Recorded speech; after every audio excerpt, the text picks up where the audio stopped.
ગુજરાત સાહિત્ય એકેડમી અને શ્રી રાધાકૃષ્ણ વિદ્યામંદિર સાતડાના સંયુક્ત ઉપક્રમે માતૃભાષા મહોત્સવ ઉજવાયો. સાતડા સ્થિત શ્રી રાધાકૃષ્ણ વિદ્યામંદિર ખાતે ગુજરાત સાહિત્ય એકેડમી ગાંધીનગર અને સંસ્થાના સંયુક્ત ઉપક્રમે માતૃભાષા મહોત્સવનું ભવ્ય આયોજન કરવામાં આવ્યું હતું. કાર્યક્રમ સંસ્થાના પ્રમુખ શ્રી પ્રકાશભાઈ પટેલના અધ્યક્ષસ્થાને ઉજવાયો હતો. આ પ્રસંગે મુખ્ય વક્તા તરીકે જિલ્લા શિક્ષણાધિકારી શ્રીની કચેરી અરવલ્લીના શિક્ષક નિરીક્ષક શ્રી નિકુંજભાઈ સુંદરસાથ સાહેબ ઉપસ્થિત રહ્યા હતા. તેમણે પોતાના પ્રેરણાદાયી વ્યાખ્યાનમાં માતૃભાષાનું મહત્વ સમજાવતા જણાવ્યું કે બાળકના સર્વાંગી વિકાસ માટે માતૃભાષા સૌથી મજબૂત આધાર સ્તંભ છે.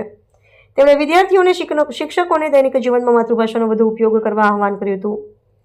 કાર્યક્રમ દરમિયાન સંસ્થાના ટ્રસ્ટી આર.કે. પાંચાલ સાહેબ તથા આચાર્ય શ્રી એચ.બી. પટેલ સાહેબશ્રીએ પણ માતૃભાષાના સંવર્ધન અને સંરક્ષણ અંગે પોતાના વિચારો વ્યક્ત કર્યા હતા.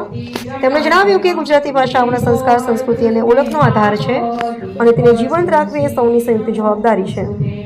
સમગ્ર કાર્યક્રમનું સુચારુ અને સફળ સંચાલન શાળાના મશી રીટાબેન પટેલ દ્વારા કરવામાં આવ્યું હતું, જ્યારે આભાર વિધિ શાળાના મશીએ આર પ્રજાપતિ સાહેબશ્રી દ્વારા વ્યક્ત કરવામાં આવી હતી. કાર્યક્રમના અંતે ઉપસ્થિત મહેમાનો, શિક્ષકો અને વિદ્યાર્થીઓ ગ્રહણ કરી કાર્યક્રમને યાદગાર બનાવ્યો.